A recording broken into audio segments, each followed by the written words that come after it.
E a segunda parte da nossa programação vai abordar a transição energética e a integração de novas fontes renováveis. Os convidados debaterão as mudanças estruturais da matriz energética brasileira e o papel do Sistema Nacional de Fomento em projetos para mitigação e adaptação diante das mudanças climáticas. Também vão discutir os desafios enfrentados no mercado de crédito nacional para projetos de energia renovável e a importância do Sistema Nacional de Fomento para impulsionar fontes de energia limpa e cumprir, então, as metas de sustentabilidade. Além disso, a mesa irá explorar as oportunidades de cooperação internacional para o avanço da integração de novas fontes renováveis, como o hidrogênio verde. Para esta mesa, já estão aqui conectados conosco a diretora do Departamento de Transição Energética do Ministério de Minas e Energia, Mariana Spessi, também a vice-presidente da Absolar, Camila Ramos, o coordenador de estudos e pesquisas do BNB, Francisco Diniz Bezerra, também o superintendente de crédito do Banestes, Leonardo Boa, o coordenador sênior de projetos do Banco de Desenvolvimento Alemão, KfW, Luciano Schweitzer, e este debate será mediado pela oficial de Assuntos Econômicos na CEPAL, ONU, Camila Gramkov. Camila, seja muito bem-vinda, por gentileza, fique à vontade. Muito obrigada, Adalgisa. Bom dia a todas e todos. É uma satisfação estar aqui com vocês. Gostaria de agradecer por esse convite e parabenizar a BDE pela iniciativa desse webinar e desse painel. Nós estamos aqui na mesa de transição energética e integração de novas fontes renováveis, e estamos com excelentes painelistas aqui, como já foi anunciado pela Adalgisa. Esse tema da transição energética ela é absolutamente central, né? Nós temos acompanhado no mundo todo esse momento tão sensível e tão peculiar que nós vivemos de pós-pandemia e de apresentação de planos e estratégias de recuperação. Na CEPAL, a gente tem acompanhado esse tema com atenção, porque ele, de fato, está representando um momento paradigmático, ou de mudança paradigmática, na forma como o tema da transição energética tem se colocado e se apresentado nesses diversos planos e estratégias.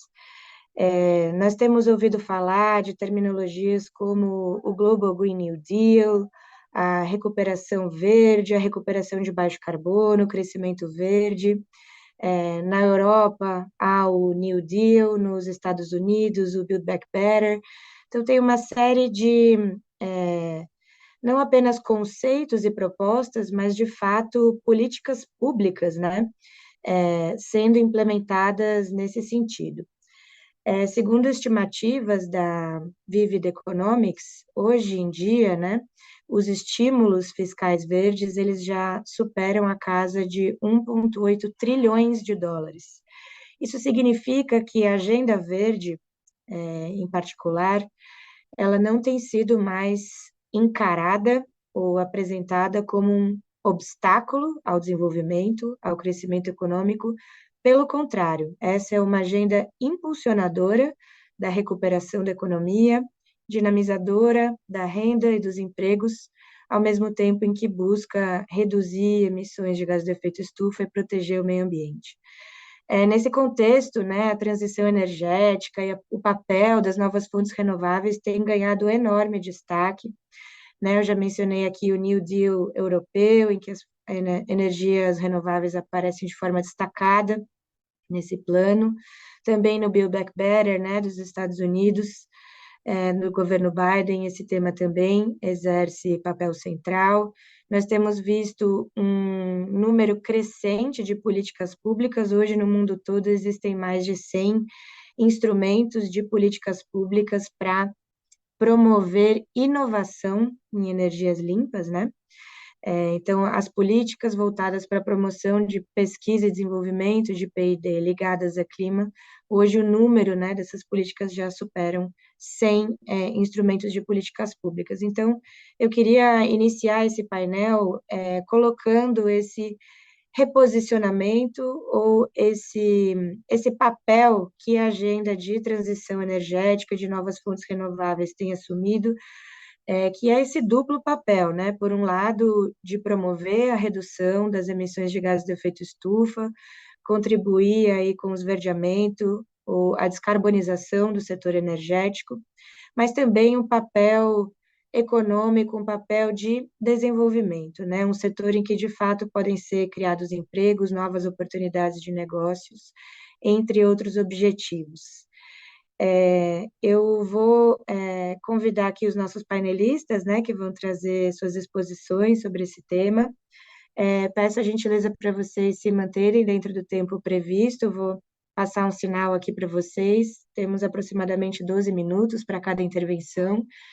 Então, eu vou ter o papel aqui de controlar. Peço a gentileza para seguirem dentro do tempo, porque realmente a gente está com bastante painelistas, né, nessa ocasião. E vou começar convidando a Mariana Spessi, diretora do Departamento de Transição Energética do Ministério de Minas e Energia, MME. Obrigada, Camila. Bom dia a todos, os ouvintes, os painelistas que acompanham aqui comigo. Eu vou prometer ser o mais breve possível na minha condução e, desde já, agradeço à BDE pelo convite, em nome do Ministério de Minas e Energia. Eu estou aqui hoje para trazer um pouco da perspectiva, né, do Ministério de Minas e Energia em torno da transição energética e como o planejamento setorial vem se organizando nesse sentido.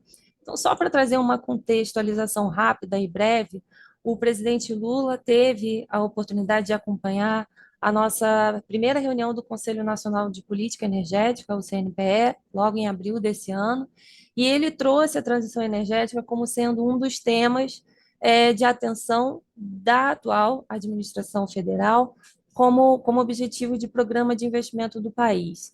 Então, com base nisso, aqui no Ministério de Minas e Energia, temos trabalhado de forma intensa para endereçar esses aspectos, pensando na transição energética como um novo modelo de desenvolvimento econômico, social e ambiental, apoiado nesses três pilares. Então, não quero me ater aqui a entrar em detalhes, mas sabemos que o mundo, né, está passando por um processo transformacional muito grande e tem um esforço de adaptar infraestruturas, modelos de negócios, capacitação profissional, uma série de frentes que permitam que essa transição ela ocorra de forma sustentável no tempo. O nosso desafio nesse processo, e aqui já compartilhando um pouco das perspectivas que temos buscado endereçar no desenho de uma política nacional de transição energética, é fazer com que a energia seja um elemento propulsor do desenvolvimento sustentável do país. E isso permitir que a gente consiga se posicionar estrategicamente perante também o contexto internacional. Nós temos que levar em consideração o trilema energético, que envolve como garantir, ao mesmo tempo, segurança energética, equidade energética, e aqui toda a discussão sobre acesso e custos dessa energia para o consumidor final, e sem perder de vista a sustentabilidade.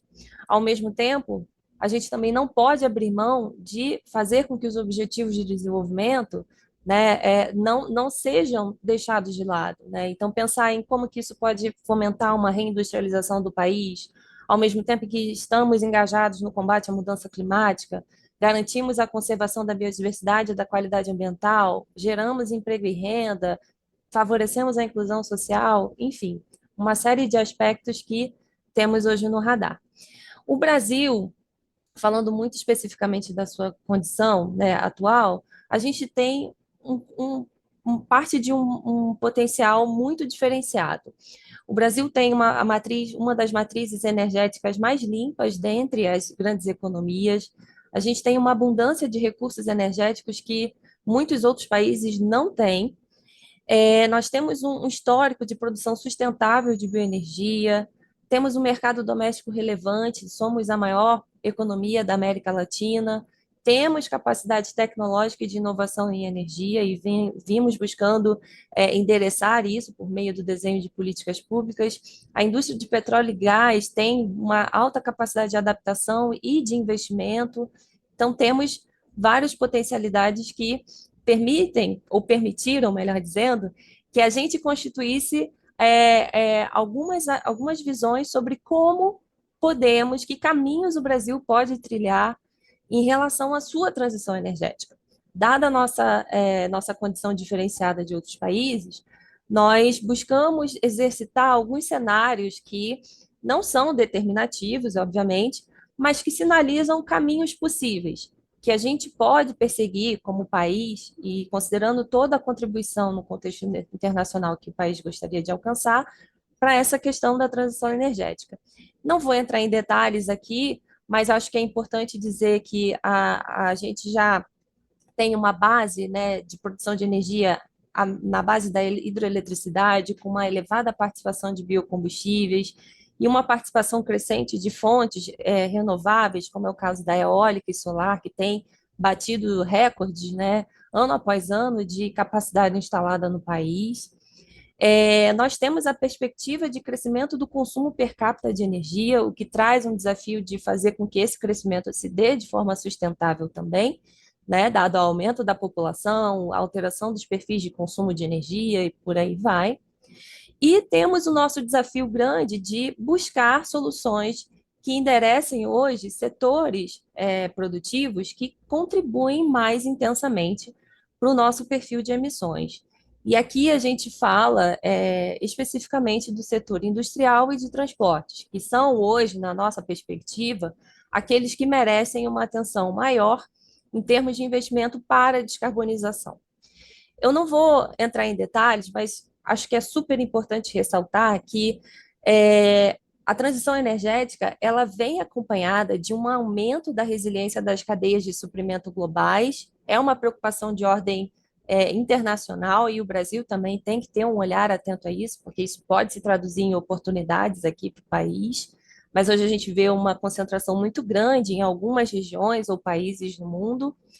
É importante a gente não perder de vista que a transição energética, ela caso, né, optemos por seguir adotando energias de baixo carbono, essas escolhas serão intensivas em uso de minerais, e precisamos ter isso no nosso radar quando da constituição de políticas públicas e modelos de investimento, e aí também toda a preocupação com as cadeias de suprimento globais interagindo nesse sentido. Também não quero entrar aqui no detalhe, mas isso aqui é só para a gente ter uma perspectiva do quanto, né, cada uma dessas tecnologias hoje dependem desses recursos minerais, e a gente, como sociedade, precisa ter um olhar atento sobre como que isso vai se dar e a sustentabilidade dessa exploração no tempo. E isso, nesse sentido, o mundo vem buscando diversificar as cadeias de suprimento, não quero entrar aqui no detalhe, em benefício do tempo, mas o que a gente vê e percebe é que vários países têm feito esforços nacionais para acelerar os investimentos na transição energética.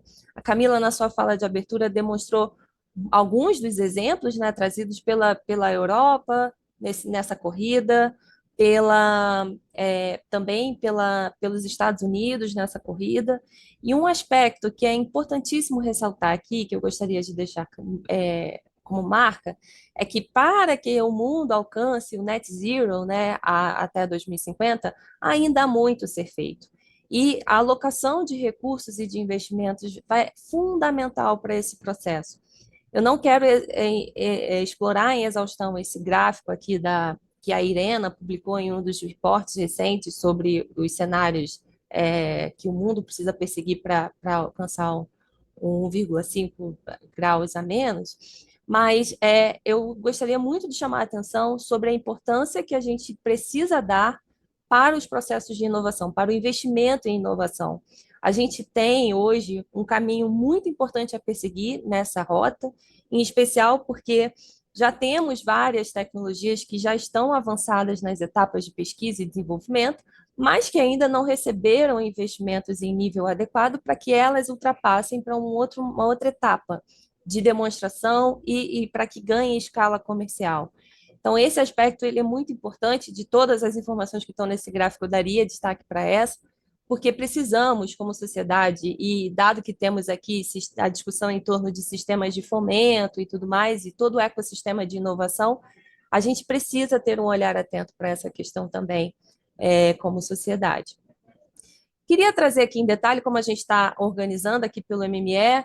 Não vou detalhar em muitos aspectos, mas a gente está organizando, desenhando o que a gente vai chamar de Política Nacional de Transição Energética, e o nosso objetivo é permitir que ela seja um agente de integração entre todas as políticas hoje existentes, econômica, social, ambiental, industrial, entre outras, de forma que a gente garanta o fornecimento de energia limpa, segura e competitiva, com oferta e produzindo, né, induzindo a expansão da oferta e da demanda com baixo carbono e promovendo com isso a transição energética.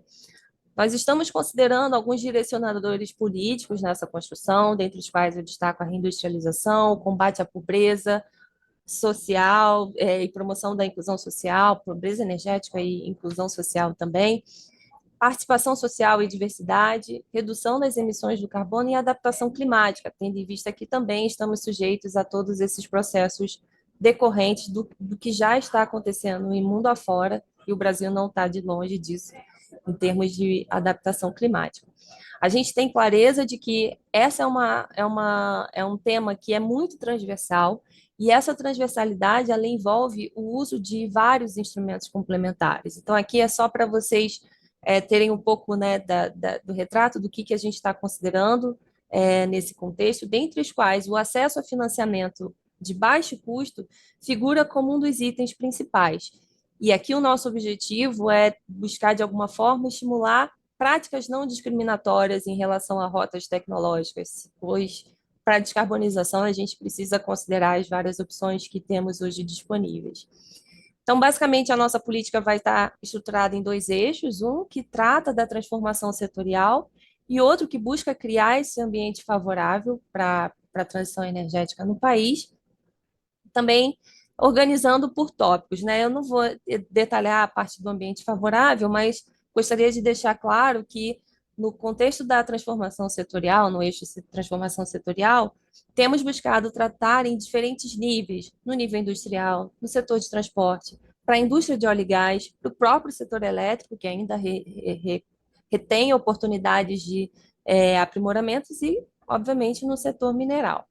E, obviamente, que, como antecipei, o ambiente favorável envolve acesso a financiamento de baixo custo e principalmente, investimento em projetos em nível de demonstração no contexto nacional. Eu queria dar destaque a uma das frentes, né, dentro de todas as políticas que a gente está considerando nessa gestão, existem várias, mas eu queria trazer em específico o que a gente tem estruturado para o caso do hidrogênio no cenário nacional. Foi instituído no ano passado o Programa Nacional do Hidrogênio e toda a sua estrutura de governança foi estabelecida lá. É um programa que está estruturado em 6 eixos de ação, e tivemos recentemente, agora em março de 2023, a governança atualizada, né, desse programa, tendo em vista a reestruturação ministerial que tivemos em janeiro desse ano. Então, basicamente, a estrutura do PNH2, ela as ações, as medidas que são propostas para esse programa são pautadas nas decisões tomadas pelo comitê gestor, que tem todo esse rol de instituições ministeriais, principalmente ministérios aqui do governo brasileiro, atuando nas suas entregas, e organizamos, além do comitê gestor, um conjunto de 5 câmaras temáticas que buscam endereçar tópicos específicos nessa construção. A gente tem hoje para o Brasil mais de 20 bilhões de dólares em projetos anunciados para hidrogênio de diferentes rotas tecnológicas aqui no país. E caso tenha interesse, a gente consegue oferecer essas informações por meio do painel de dados que a empresa de pesquisa energética disponibiliza no seu site. E estamos trabalhando numa frente de atualização para criar uma base muito mais rica em informações sobre essa questão. E como é um assunto inteiramente novo e com muitas necessidades de aprimoramentos e ganhos de capacidade institucional, desde o seu início, a gente aqui pelo lado do Ministério de Minas e Energia vem se engajando em frentes internacionais que discutem esse assunto, e aí envolvem fóruns multilaterais para discussão, como é o caso do diálogo de alto nível da ONU para a energia. A gente firmou compromisso institucional lá, temos participado, temos sido muito ativos em cooperações bilaterais para entender e ter esses ganhos de capacidade institucionais, considerando a experiência que outros países têm tido nessa questão, como é o caso da parceria com o governo alemão, com o governo britânico, com os Estados Unidos, entre outros, para não ser exaustivo aqui. E temos acompanhado várias discussões que envolvem certificação e negociação internacional de hidrogênio em diferentes formas. A gente está trabalhando na análise das contribuições que a gente obteve para o plano trienal na consulta pública 147, e a nossa intenção é fazer a publicação desse material, torná-lo público, logo assim que for aprovado pelo comitê gestor, que se reúne na sua nova composição agora em junho de 2023, e sem dúvida alguma teremos entregas importantes nesse meio tempo. Só para finalizar, a gente gostaria de destacar que, no contexto do financiamento internacional, o Brasil tem apresentado propostas muito importantes para endereçar o desenvolvimento da indústria do hidrogênio aqui no Brasil, e a gente apresentou proposta para um plano de investimento do governo brasileiro para o Climate Investment Fund, que tinha uma linha de financiamento voltada para a integração de energias renováveis. Então, a partir desse esforço que foi posto nessa frente, a gente tem várias linhas de ação, e uma delas envolve a questão do hidrogênio, e esperamos que o Brasil possa, por meio desse financiamento, caso aprovado, conseguir desenvolver hubs de hidrogênio na região nordeste do país. Então, eu paro por aqui, agradeço as contribuições. Camila, desculpa se passei um pouquinho do tempo, e fico à disposição dos participantes para caso tenham comentários. Obrigada. Obrigada, Mariana, você foi exata aí, cronometrada no tempo certinho. Agradeço por isso também, mas também por essa rica exposição, que interessante ver a visão, né, do Ministério, do governo brasileiro sobre esse tema. De fato, né, como comentava aqui na abertura, a gente observa como o tema da transição energética ele perpassa as mais diversas áreas, e como, de fato, ele pode ser um dos eixos norteadores da construção de um novo modelo de desenvolvimento, né?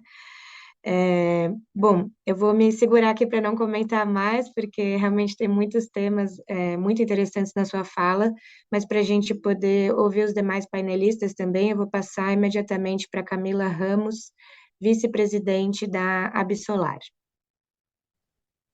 Olá, bom dia a todos. Queria agradecer a BDE pelo convite. É um prazer estar aqui compartilhando um pouquinho da visão da Absolar. Falando um pouquinho da Absolar, né?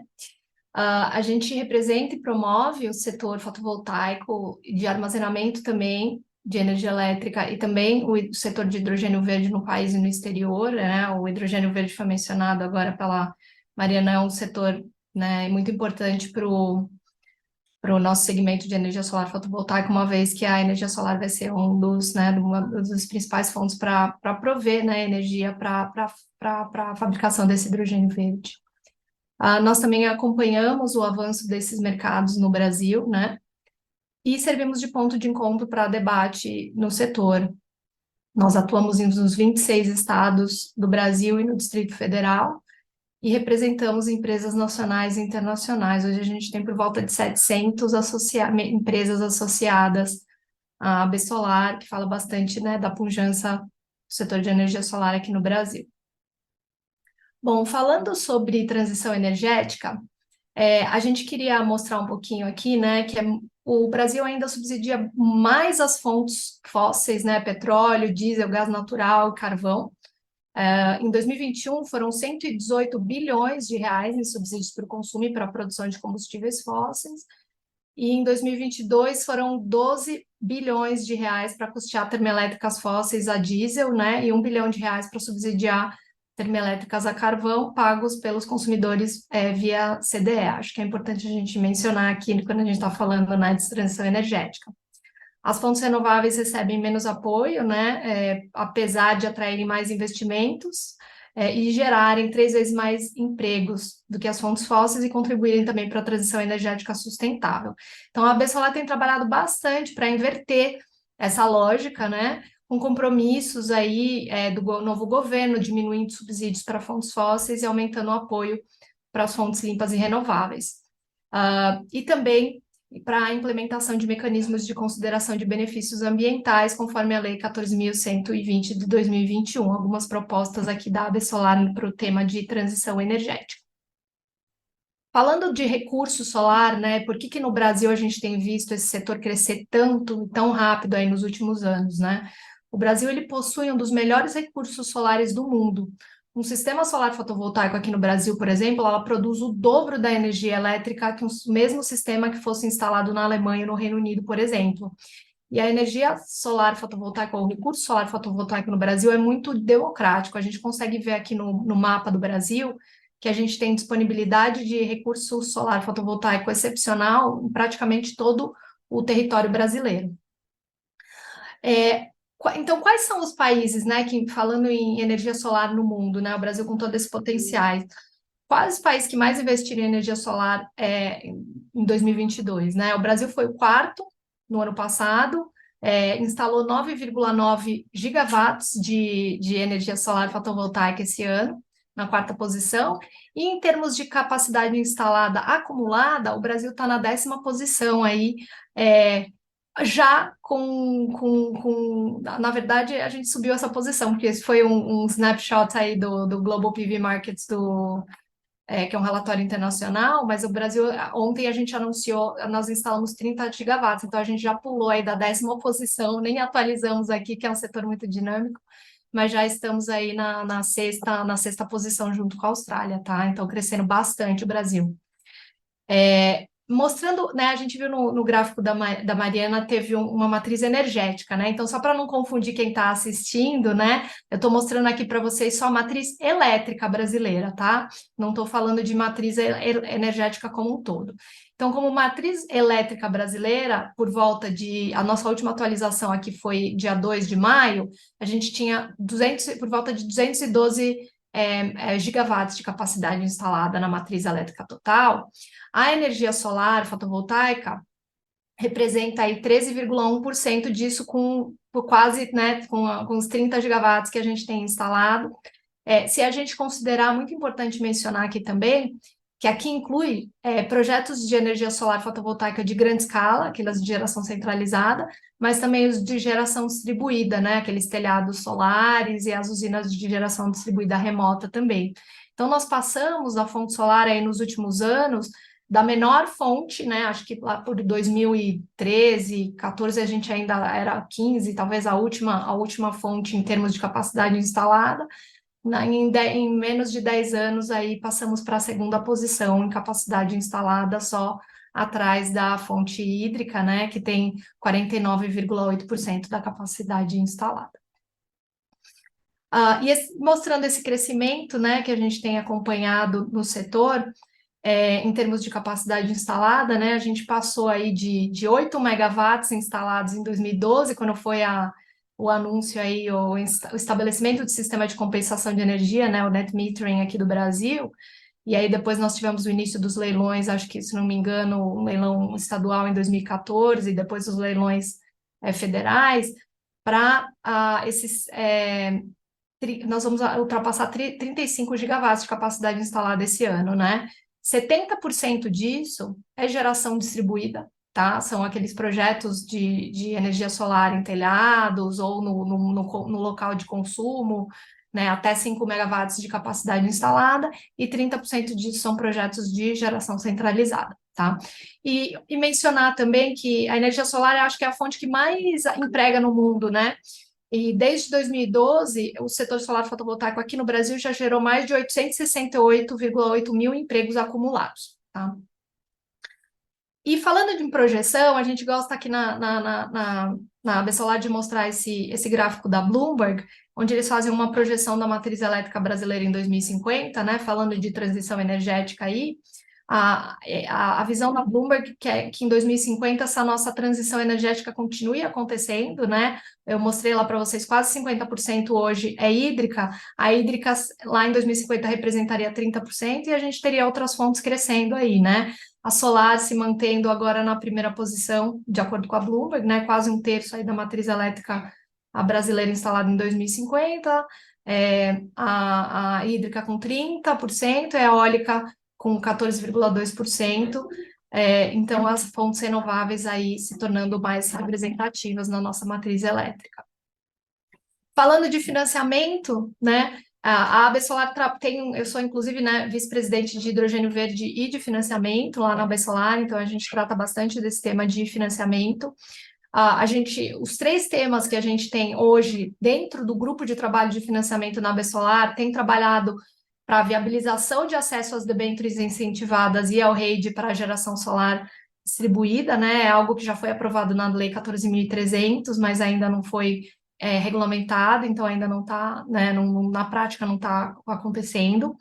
O segundo ponto é a simplificação de processos e a ampliação dos créditos para as linhas do BNB e do BNDES, são fontes muito importantes de financiamento para a energia solar no Brasil, e a gente também está trabalhando num guia de financiamento para energia solar fotovoltaica em parceria com o Lab de Inovação Financeira, que é coordenado pelo BID e deve ser divulgado em breve.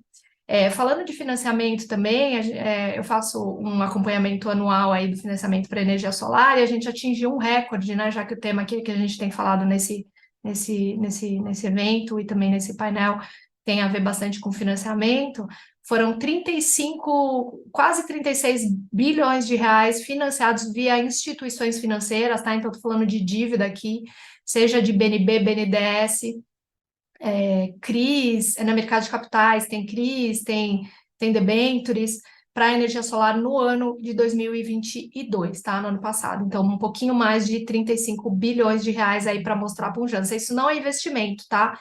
Isso é só financiamento mesmo. E aí, para mencionar um pouquinho de hidrogênio verde, né? A gente, como eu mencionei, a gente tem trabalhado também na AB Solar no tema de hidrogênio verde bem fortemente. A gente entende que o hidrogênio verde ele é um vetor para descarbonização de setores de difícil descarbonização, né? Ele também apresenta grande potencial para exportação, né? E também um grande potencial para demanda no mercado interno, tá? Então, aqui alguns dos usos que a gente vê como importantes aí que vão ser viabilizados, já estão sendo viabilizados aqui no Brasil e no mundo.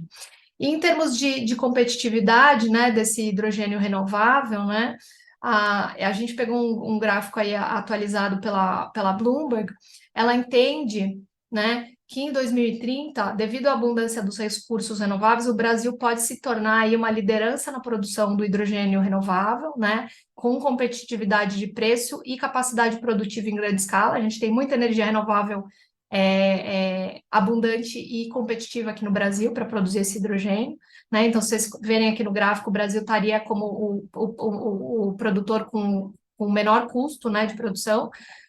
Contudo, né, os aumentos de capex de usinas solares fotovoltaicas e eólicas pós-Covid, a elevação das taxas de juros que a gente tem aqui no Brasil e o fim do desconto da TUSD também, que são grandes desafios para as projeções se concretizarem, né? Então, vamos aí trabalhar para que se viabilize, mas mesmo assim a gente consegue ver nesse gráfico aqui que o hidrogênio cinza vindo do gás natural sem a captura de emissões, que é essa barra cinza aqui embaixo, né, mesmo em 2030 está com um custo aí de mais baixo do que o hidrogênio verde ou renovável, tá?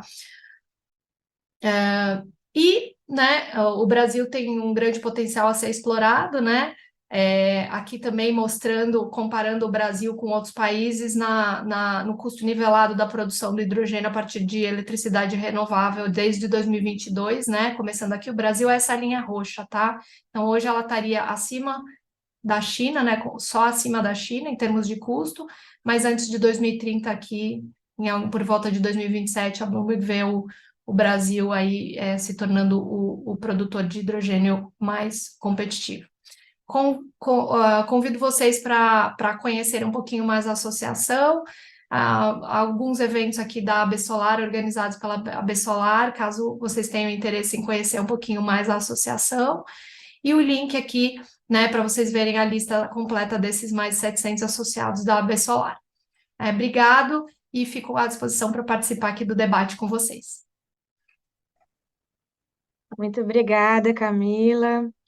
Que interessante conhecer as perspectivas, né, e o posicionamento da Solar, recheado de dados e números aqui para estimular o nosso debate. Te agradeço muito pela exposição e também por ter ficado dentro do tempo previsto. Maravilha. Bom, dando sequência aqui às nossas exposições, eu convido então o Francisco Diniz Bezerra, coordenador de estudos e pesquisas do BNB, para fazer sua exposição.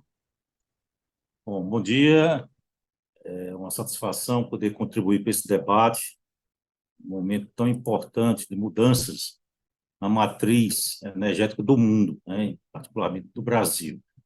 Então, o banco tem dado sua contribuição, nós vamos aqui também destacar um pouco isso, tá? E realmente é um debate que precisa ser cada vez mais fortalecido por conta realmente da urgência do Brasil, digamos, se inserir de forma competitiva na atração de grandes investimentos que estão aí previstos, tá? Eu vou compartilhar aqui minha apresentação. Bom, então aí é um conteúdo da nossa apresentação, só apenas para nortear, não vou destacar agora, falar posteriormente. Bom, a questão da transição energética já foi comentado pelos panelistas anteriores, tá? É algo que está acontecendo, né? Nós estamos vivenciando a questão das mudanças climáticas, aí os efeitos decorrentes da mudança, do aumento da temperatura da Terra, né, tem sido evidenciado aí em grandes eventos climáticos, em problema de catástrofes até, questão de enchentes, secas, tufões, e isso aí a gente está visualizando todo dia na mídia, tá?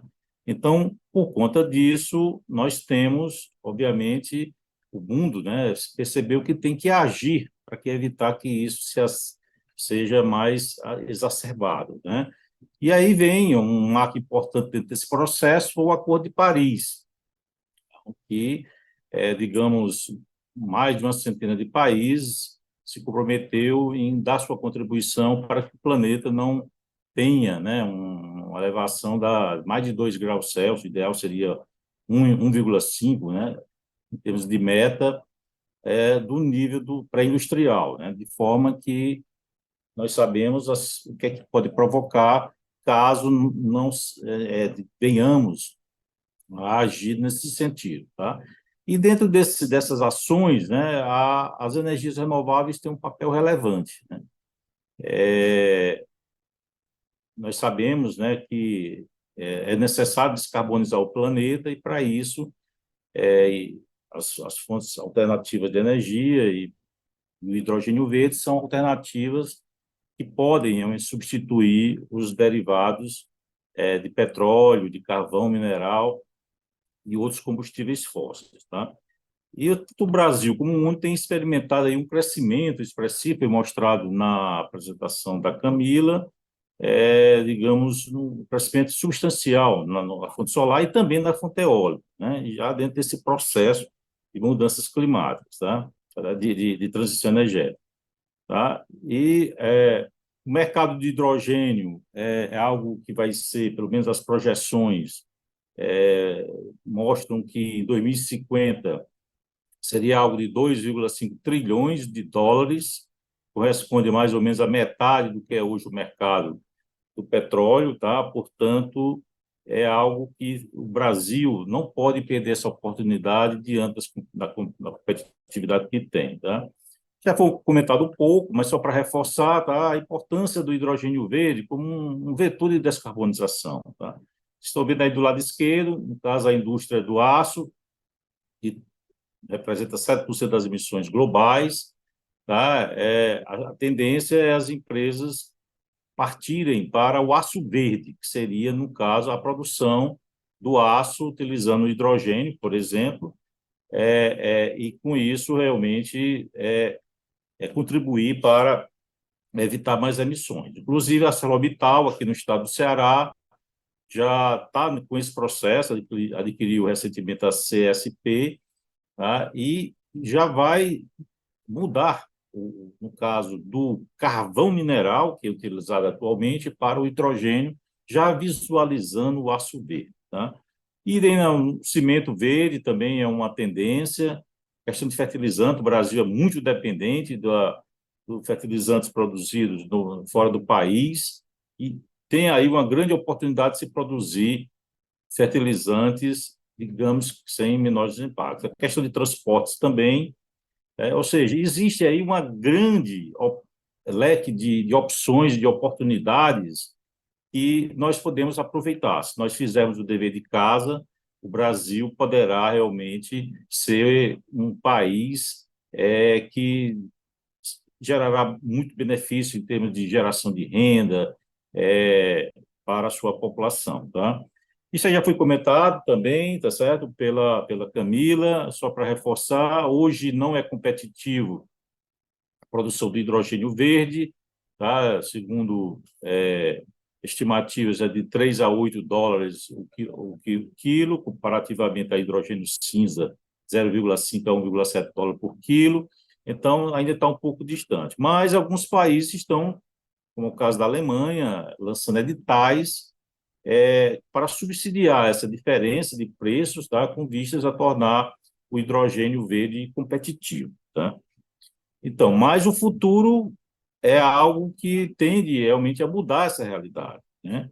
Então, o Brasil, como já foi colocado, tende realmente a ser um dos países mais competitivos do mundo na produção de hidrogênio. Tá? E nós devemos, eu repito, tá, fazer o dever de casa para que não percamos essa oportunidade. Tá? Bom, para se produzir hidrogênio, né, vem logo em mente a necessidade de vultosos investimentos em energia renovável, no caso aqui do Nordeste, principalmente energia solar e eólica, onde a região tem aqui um diferencial de competitividade, ou seja, nós temos um fator de capacidade aqui, no caso da fonte eólica, que é o maior do Brasil e, comparativamente com a média mundial, tá, fica muito acima, de forma que a região Nordeste é muito competitiva na geração de energia eólica onshore e também offshore, certo? Que é o caso desse aqui, nós temos também um potencial, estão visualizando aqui, essa parte mais alaranjada e vermelho, mostra realmente que realmente é uma região que tem uma favorabilidade muito grande, e não é à toa que já existem muitos projetos sendo pensados também em offshore aqui para a região que está ainda em fase do processo de licenciamento, tá?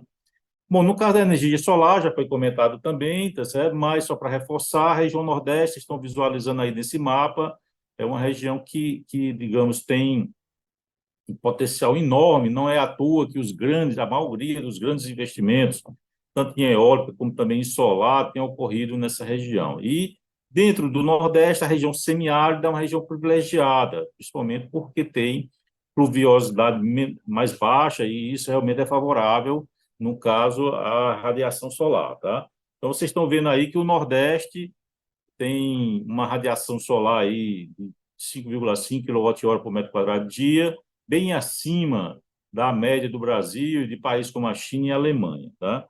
Portanto, essa competitividade, que inclusive já está se tornando realidade nos investimentos que têm ocorrido aqui na região,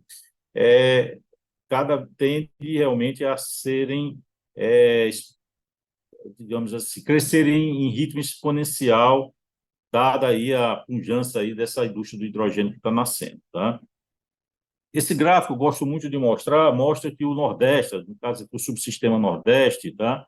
Ela passou vocês estão visualizando aí do lado direito aí, historicamente a região, no caso aqui o subsistema, digamos, sempre foi deficitário, tá? na geração de energia, ou seja, sempre foi um importador líquido de energia elétrica. Tá?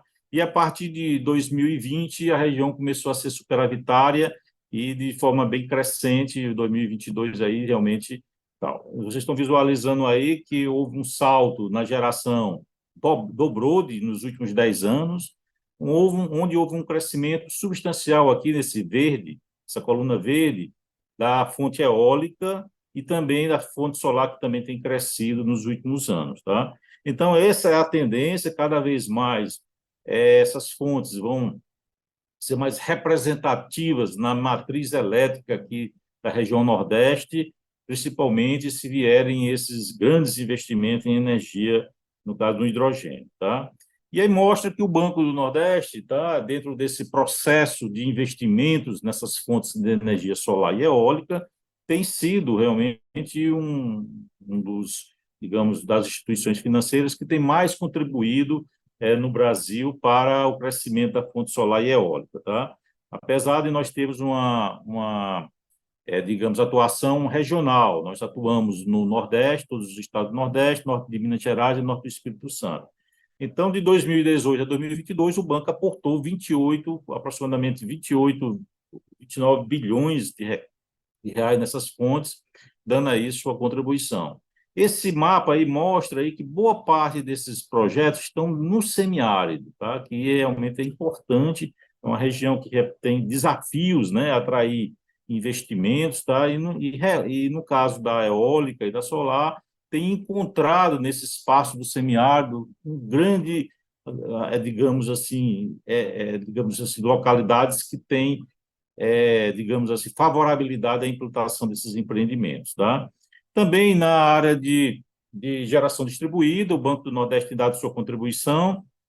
A cada ano, nós crescemos o nosso aporte de recursos através de um programa chamado FineSol, que iniciou em 2016, e em 2022 nós já temos aí aplicados até 1,5 bilhão de reais em geração distribuída. Tá? Bom, a questão de oportunidades, como já foi comentado, é o seguinte: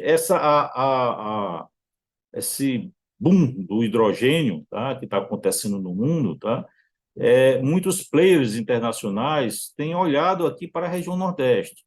E alguns estados já têm se organizado e procurado se organizar para ser receptíveis a esses investimentos. Então, tem sido criado hub de hidrogênio, tá, nos estados do Nordeste, com destaque principalmente Ceará, Pernambuco e Bahia, tá, onde já foram anunciados, através de memorandos de entendimentos, vultosos investimentos, tá, na Bahia, Pernambuco, nos outros estados também, Rio Grande do Norte, não foi colocado aqui, mas também tem recebido bastante atenção. E o caso do Ceará, que tem liderado esse processo de atração desses investimentos, tá? Já tem 30 protocolos de intenção ou memorandos de entendimentos, com investimentos previstos, caso se concretizem, de mais de 100 bilhões de reais. Tá? Então, esse é um movimento que pode representar uma mudança significativa no PIB da região Nordeste. Nós não devemos perder essa oportunidade, nós não podemos perder essa oportunidade. Tá? Para isso, já foi comentado na apresentação, na primeira palestrante, tá? A questão das ações que estão sendo feitas via Ministério de Minas e Energia, mas é preciso avançar, é preciso correr para que nós não percamos essa grande oportunidade de atrair esses vultosos investimentos que são fundamentais para o desenvolvimento da região Nordeste do Brasil.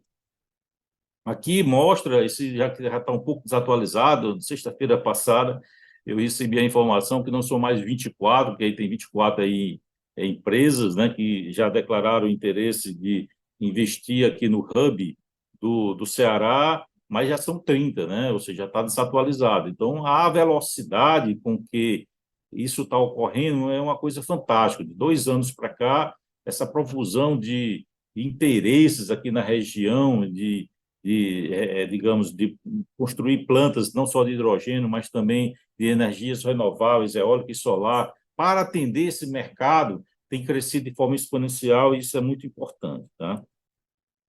Bom, e obviamente que o Sistema Nacional de Fomento tem muito a contribuir dentro desse processo. Tá? Nós estamos visualizando aí que muitos países, cada vez mais, principalmente as empresas que são intensivas em energia vão ter cada vez mais dificuldades de ficarem ou de permanecerem em locais onde não tem uma favorabilidade de produção de energia a baixo custo.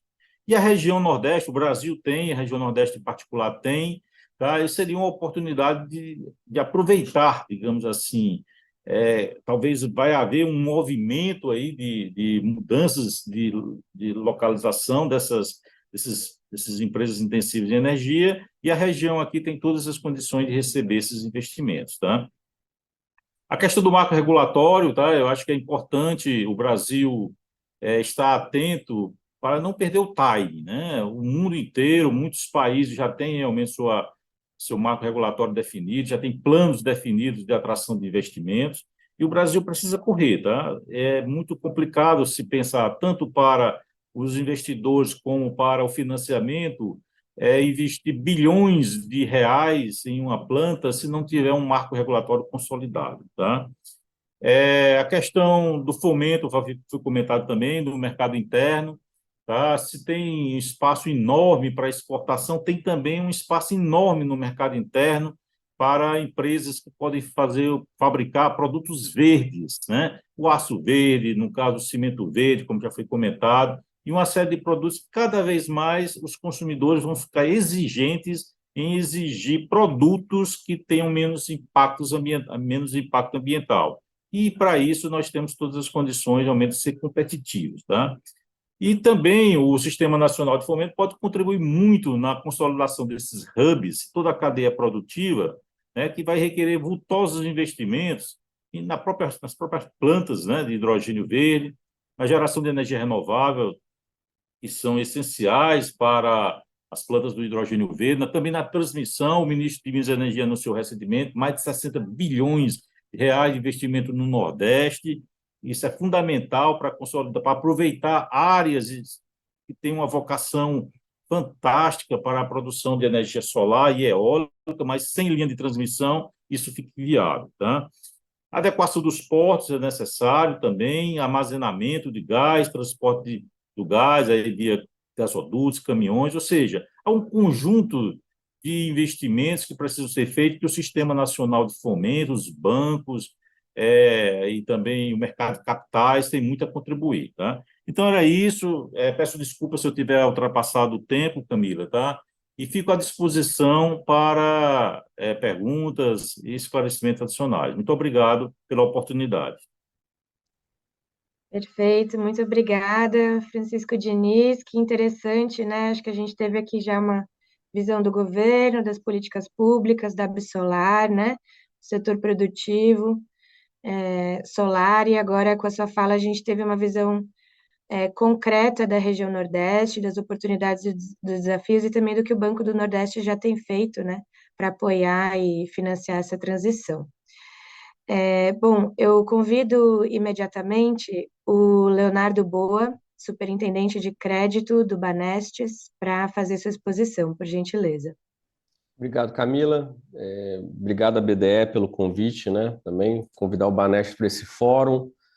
É importante que a gente esteja nesses debates para passar uma visão um pouco mais micro dos nossos desafios aqui enquanto um banco regional, enquanto um banco múltiplo, que atua com uma carteira comercial. Acho que vai complementar o raciocínio dos outros colegas aqui painelistas, e vou deixar algumas reflexões para nós num nível um pouco menor, num nível mais de quem vende para o cliente final, de fato, para aquele que consome ali a energia, por exemplo. Tá bom? Vou compartilhar aqui com vocês a minha apresentação.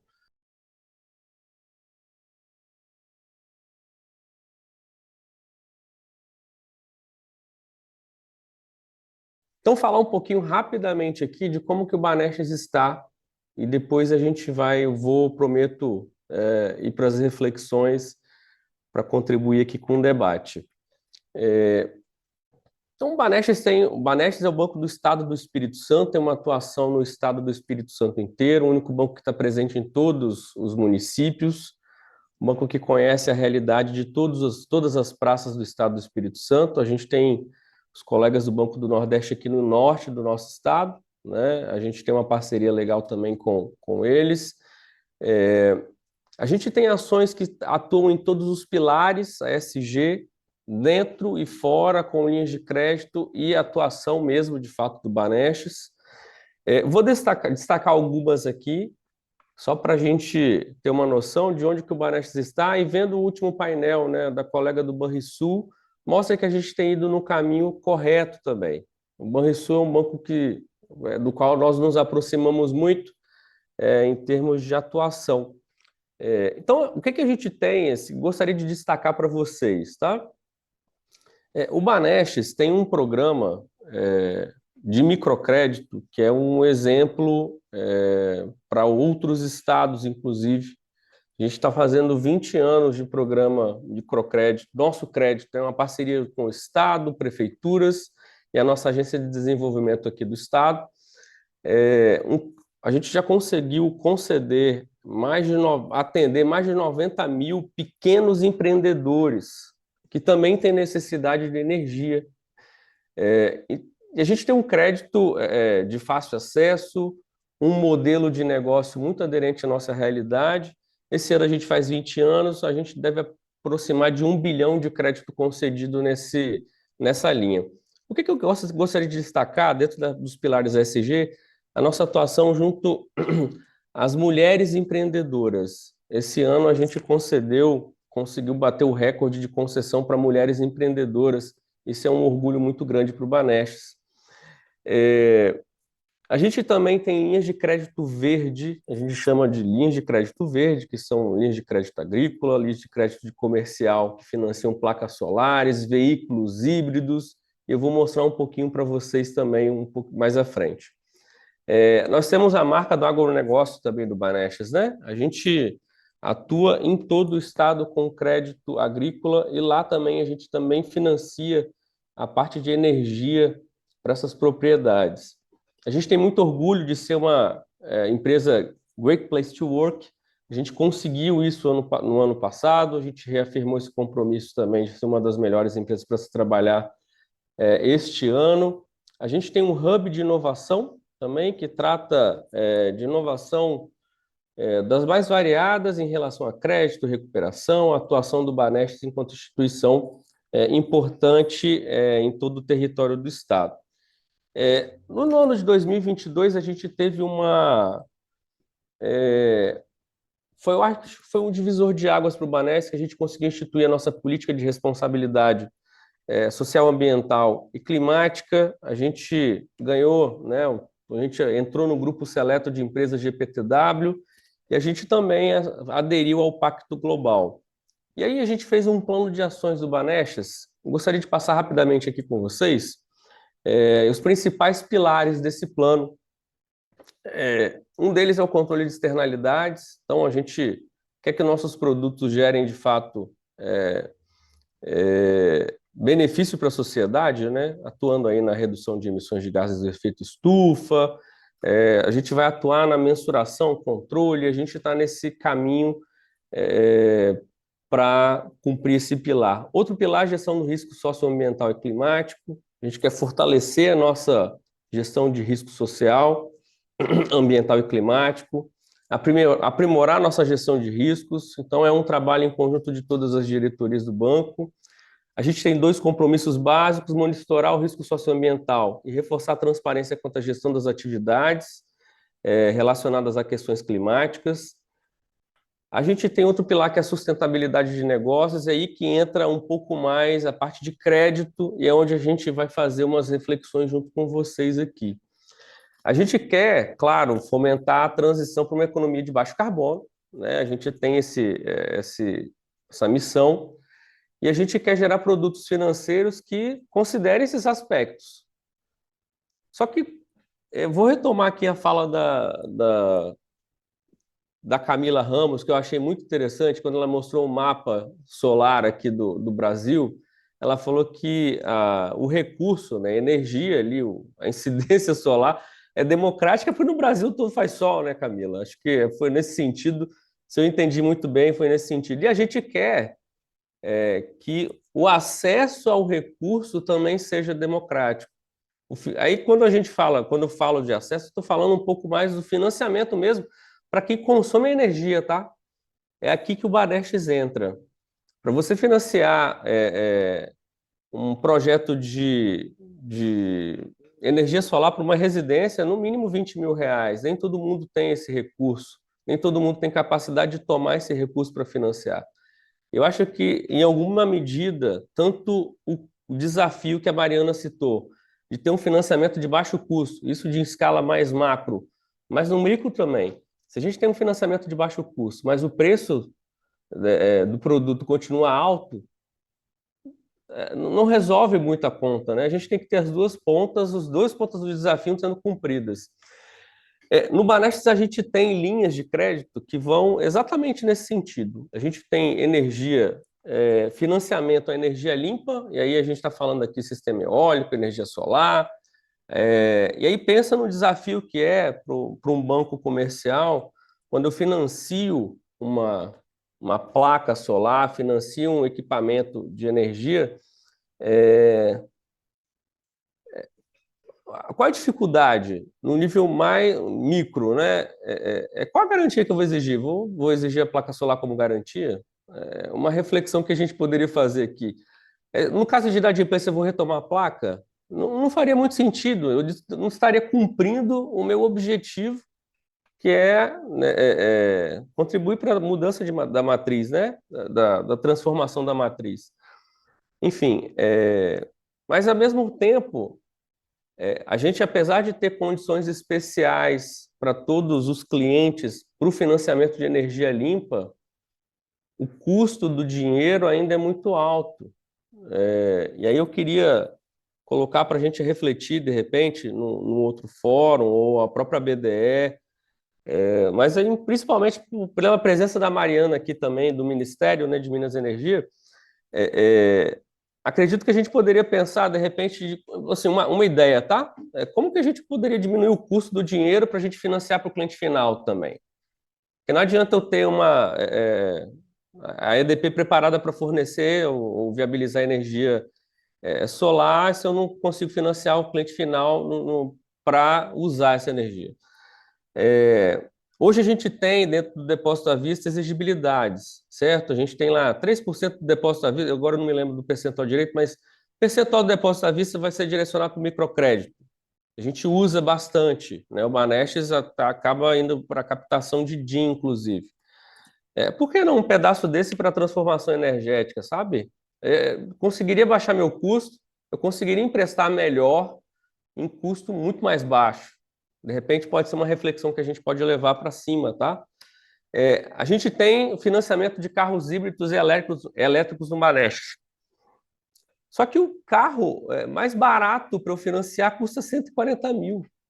Entende, assim? Apesar de eu falar assim, taxas, e eu estou falando de uma taxa da carteira comercial, 1,39% ao mês é uma das mais baixas que vocês vão encontrar. Podem ter certeza disso. Para carteira comercial, tá? Recurso livre, né? Isso que eu quero dizer. Mas eu vou financiar 1,39 um carro de 140 mil, eu estou falando de um carro que tem 2 lugares praticamente. Entende, assim, acho que as duas pontas precisam melhorar. Um financiamento de baixo custo, mas também o produto precisa ter um custo menor. Acho que a massificação desses produtos, né, vai acabar fazendo com que fique mais acessível. Mas esse é um grande desafio. Às vezes a gente... Por que eu estou falando que é um desafio? Porque criar o produto em si é fácil, né? Criar o produto e botar na prateleira é fácil. Agora, como que você fala assim, pelo benefício da sustentabilidade, de uma energia mais limpa, eu vou comprar um carro de 140 mil reais. Eu não faria muito sentido isso, tá? Mas o Banestes está aqui para poder debater soluções junto com vocês. A gente também tem um produto que é uma atuação um pouco mais diferenciada, poucos bancos atuam, que é o financiamento direto para o município, né? Hoje a gente tem 78 municípios aqui no estado, e eles têm projetos e precisam também de recursos para financiar projetos de destinação de resíduo, de eficiência energética. Os municípios precisam acessar essas linhas também. E às vezes não precisam de 30, 40 milhões, 50 milhões, precisam de 5, 10 milhões. Municípios pequenos dentro do estado. Então, a gente também tem essa linha para poder financiar. Aqui, sim, a gente tem um custo mais baixo, né? Claro. Enfim, o Banestes também aderiu ao Pacto Global, ele está no movimento de ambição aí net zero, a gente está contratando uma empresa também para fazer o inventário das nossas emissões de gases de efeito estufa, a gente vai aderir à plataforma de clima também agora este ano, mas, então, deixo duas reflexões, assim, que eu acho que são muito importantes. Primeiro, ter o produto de crédito é fácil, mas vender torna-se difícil, porque o que a gente financia não tem um custo baixo, e o custo do dinheiro para financiar dentro de um banco comercial, banco múltiplo, não é baixo também. Se a gente quiser acessar parcela da população que é representativa, a gente vai precisar pensar na redução dessas duas pontas. Outra coisa o que o Sistema Nacional de Fomento pode fazer? Acho que a gente pode fazer agendas mais propositivas nesse sentido. Não só em nível macro, mas nível micro também.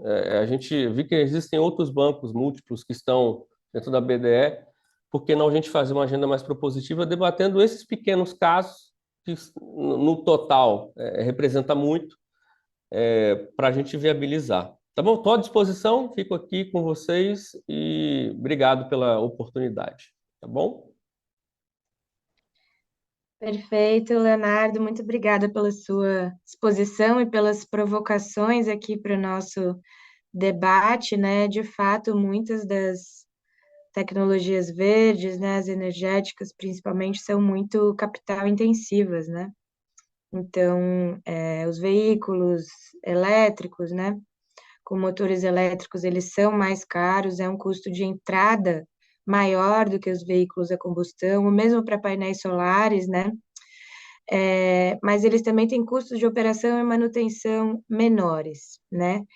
E um dos desafios aqui, que até vou colocar depois no momento de debate, né, para os painelistas, é como que a gente consegue gerar instrumentos para se pensar ou para se gerar produtos em soluções de financiamento que considerem o custo do ponto de vista do ciclo de vida. Porque ao longo do ciclo de vida, esses custos mais do que se compensam, né? Justamente por ter, apesar de ter esse custo de capital, esse custo de entrada superior à boa parte das tecnologias convencionais, os custos de operação e manutenção tendem a ser muito menores, de modo que essas tecnologias eventualmente se pagam ou se tornam até mais vantajosas quando a gente olha para contabilidade do ponto de vista de ciclo de vida, né? Então, como que o sistema de fomento, né, de financiamento pode incorporar mecanismos e instrumentos que olhem sobre essa perspectiva de ciclo de vida. Já deixo adiantada aqui depois, para o momento posterior de debate, essa provocação, e passo a palavra para o nosso último e não menos importante painelista, o Luciano Schweizer, coordenador sênior de projetos da KfW, Banco de Desenvolvimento Alemão. Boa tarde, agradeço à BDE o convite e obrigado pela deixa, Camila. Digamos, nós do KfW, como parte da cooperação alemã, né, então somos duas organizações que trabalhamos dentro do guarda-chuva da cooperação alemã, a GIZ com a cooperação técnica e nós do KfW com a cooperação financeira.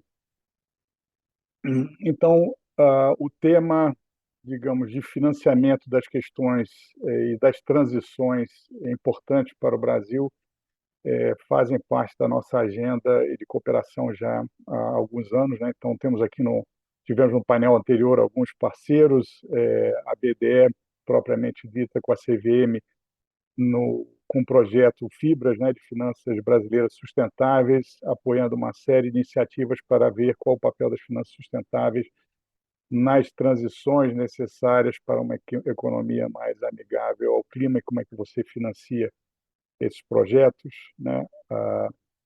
Então, o Heraldo Neves foi um grande capitão desses temas no arranque do laboratório. O Cláudio Mais, da CVM, também foi um parceiro importante. A Daniela Bacas, também parceiro nosso no Fundo Amazônia, né? De que forma a gente pode ter uma atuação mais adequada para garantir a cobertura vegetal da Amazônia, a floresta em pé e também os processos de reflorestamento.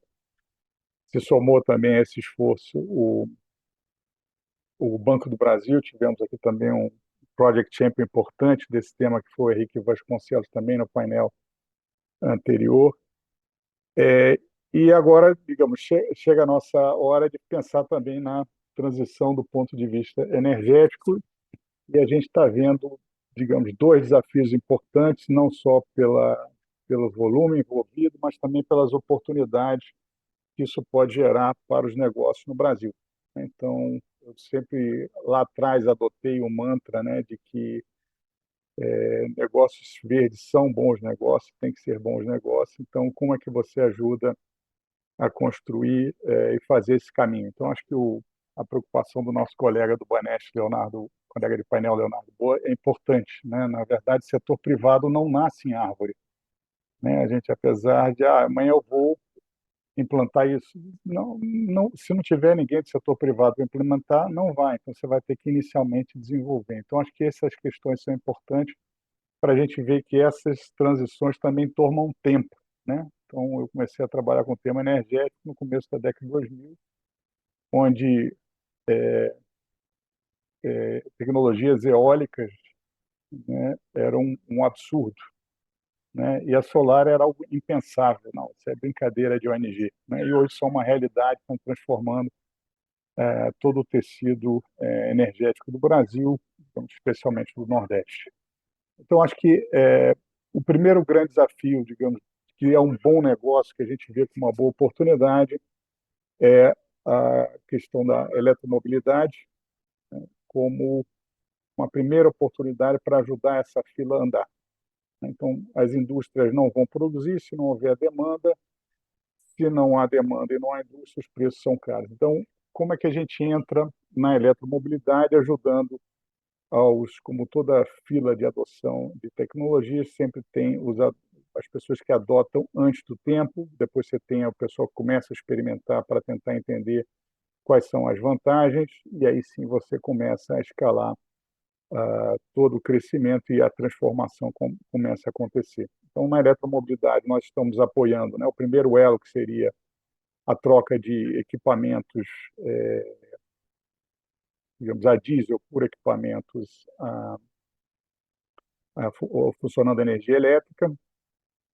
Qual o desafio de financiamento disso? Que instrumento a gente poderia colocar para permitir que as pessoas que já querem fazer essa troca possam, digamos, começar com a parte mais fácil, que é de simplesmente adquirindo os ônibus e fazendo pequenas obras para estações de carga. Então, a gente está com um dos associados da BDE, Desenvolve São Paulo, estudando dois mecanismos, um com mecanismo de equalização e outro mecanismo usando crédito carbono. Então, espero, no segundo semestre, ter já os resultados de forma que, numa futura oportunidade, possa apresentar.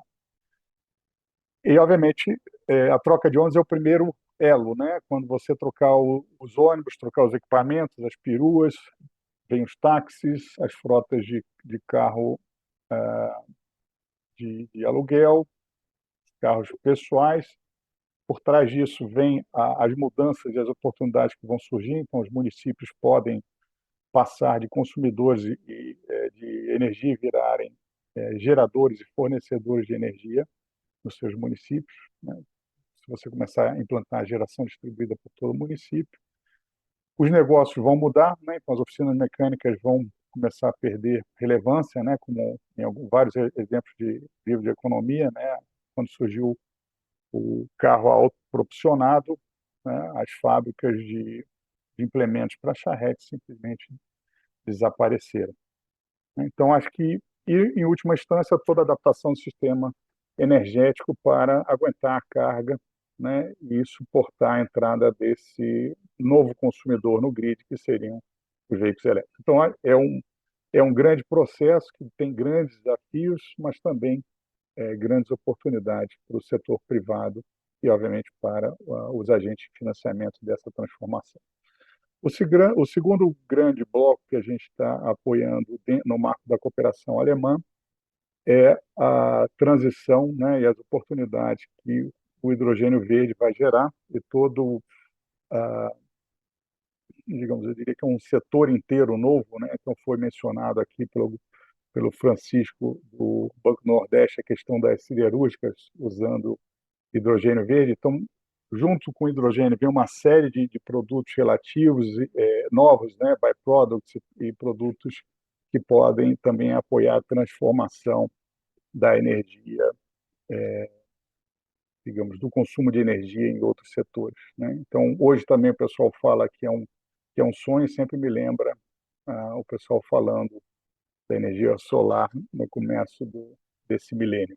Então, acho que é um momento bastante interessante e que vai permitir, né, ao Brasil, de repente, se souber segmentar inteligentemente, atuar vários mercados, né, como já fez com o café, né, você exporta café de diferente qualidade para diferentes países, e assim como outros produtos que o Brasil exporta, que ele sabe, digamos, trabalhar e segmentar o mercado para tirar o maior benefício possível, trabalhando em vários mercados, simultaneamente atendendo exigências de clientes de diferentes formas. Então, acho que essa também é uma oportunidade de segmentação, né? Os estados do Nordeste estão, de fato, Ceará, Rio Grande do Norte, Bahia, então partiram na frente, né, dentro desse conceito dos vales de hidrogênio verde, né? Então, acho que é uma oportunidade interessante de aglomeração produtiva.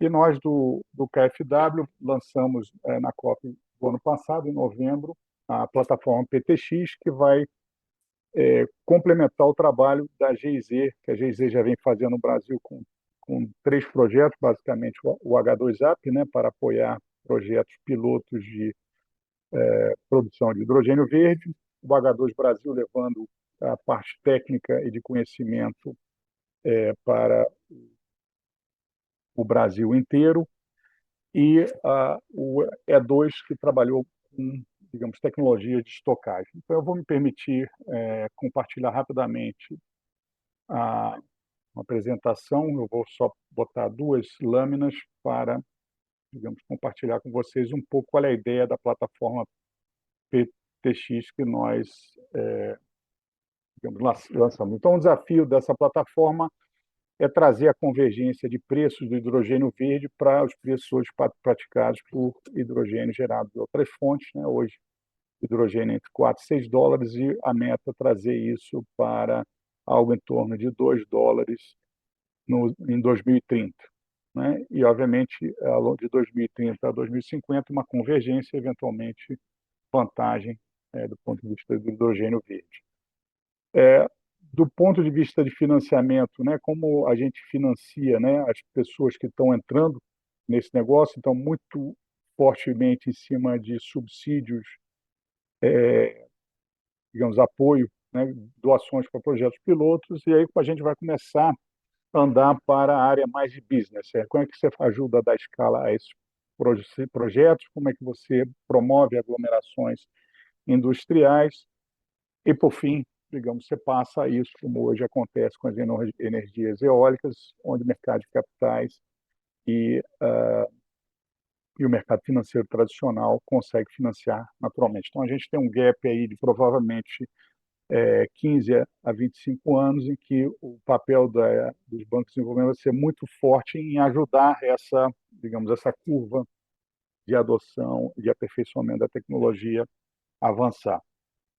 E dentro dessa lógica, né, então, a gente criou a plataforma PTX, que tem 2 fundos, né, um fundo de crescimento e um fundo de desenvolvimento. Vamos começar pelo fundo de desenvolvimento, justamente para ajudar os países a nível global a arrancarem com o tema do hidrogênio verde e, digamos, tentar já planejar se conectar com outros instrumentos, como o instrumento lançado pelo governo alemão do H2 Global, que é justamente para, digamos, aproximar, né, e cobrir o gap entre oferta e demanda, preço e oferta de demanda de hidrogênio de forma que você tem também aí um mecanismo de equalização de preço para permitir quem está produzindo, exportando hidrogênio verde para a Europa ter um mecanismo para viabilizar, né? E, obviamente, uma parte crítica desses projetos são os contratos de off-take, né? Então, viabilizar os contratos de off-take para que eles, de fato, venham a acontecer. Então, eu interrompo aqui a minha apresentação para cumprir o horário e fico à disposição, seja para perguntas ou para futuros contatos, para conversar com vocês. Muito obrigado. Muito obrigada, Luciano, pela sua exposição. As organizadoras estão me comentando que o nosso painel está com o tempo já estourado, né? A gente já chegou no momento previsto aqui de encerramento do painel. Eu só queria, então, fazer alguns comentários finais, dado que a gente não vai ter tempo para fazer uma rodada de perguntas, né? Então, queria agradecer muito pelas exposições feitas aqui hoje. Acho que nós tivemos um panorama muito rico, né, sobre as perspectivas, os desafios e oportunidades da transição energética no Brasil, em particular sobre o tema de financiamento. Tentando fazer aqui, impossível, né, fazer um resumo justo de todas as falas, mas alguns temas que se destacaram aqui eu queria ressaltar nessa fala final. Acho que a Mariana Spesse trouxe uma visão muito clara de como o tema de transição energética pode ser um eixo norteador de uma estratégia de desenvolvimento de país, que contempla não só a transformação do setor energético, a descarbonização do setor energético, mas também segurança energética, temas mais amplos como reindustrialização ou neoindustrialização, né? E sobre esse ponto da reindustrialização e neoindustrialização, comentar que essa é uma faceta muito importante que nós identificamos na CEPAL também, né? Nas nossas pesquisas, estudos e parcerias, porque, de fato, né, são os investimentos em desenvolvimento produtivo, em ciência, tecnologia e inovação que vão permitir que a agenda de baixo carbono, que a agenda de transição para uma economia verde também se traduza em uma agenda de desenvolvimento, ou seja, esses investimentos de baixo carbono, eles só vão se traduzir em geração de empregos, em geração de renda, em maior arrecadação, se nós formos capazes, né, se os países forem capazes, em certa medida, de gerar essas tecnologias dentro dos seus territórios. Então, a inovação, ela ajuda, né, ou ela contribui para reduzir os custos dessa transição, que acho que é um ponto que ficou muito claro na exposição da Camila Ramos, né, com os dados ricos que ela trouxe, adaptar essas soluções para as especificidades e para a realidade do Brasil e das diferentes regiões do Brasil, né, acho que na fala do Francisco Diniz Bezerra ficou muito clara, né, as especificidades do Nordeste, as potencialidades especificamente também. E, fundamentalmente, a inovação permite gerar essas competências, essas capacidades produtivas, tecnológicas e inovativas, que vão permitir com que o setor produtivo e a indústria brasileira, né, possam ser um player relevante, não só do ponto de vista da demanda, né, de adotar essas tecnologias, mas também da oferta, né. E aqui foi muito interessante ouvir a fala tanto do Leonardo Boa, quanto do Luciano Schweizer, apresentando as iniciativas e as oportunidades que o Brasil conta, né, principalmente, como ficou claro aqui na fala do Luciano, principalmente, na área de hidrogênio verde, né, que é uma tecnologia bastante inovadora, disruptiva, com potencial de aplicação em diversos setores, né, da indústria, no setor elétrico, enfim, no setor de transportes, e que o Brasil tem plenas condições de desenvolver e avançar. Acho que de forma geral, nas últimas 3 falas, principalmente, né, do BNB, do Banestes e do KfW, a gente também pôde conhecer um pouco do panorama desses investimentos, né, dos investimentos e de como os bancos, né, estão se mobilizando e gerando mecanismos e instrumentos para financiar a transição energética. Eu finalizo aqui a minha participação, convidando a todas e todos para um evento de lançamento que nós faremos no dia 5 de junho, que é o Dia Mundial do Meio Ambiente, no BNDES, que vai ser o Seminário financiamento para o grande impulso para a sustentabilidade, e que a gente vai lançar um relatório apontando aí qual que é o arcabouço de políticas necessárias, né, para gerar e para mobilizar os investimentos necessários para essa transformação rumo a um modelo de desenvolvimento com maior sustentabilidade. Agradeço muito novamente as nossas e os nossos painelistas, agradeço também todos que nos acompanham até aqui, passo a palavra para a Adalgisa Pires. Muito obrigada. Nós que agradecemos, muito obrigada mais uma vez a participação de todos nesse riquíssimo segundo painel que nós tivemos aqui encerrando as discussões de mais um Fórum Debate 2023.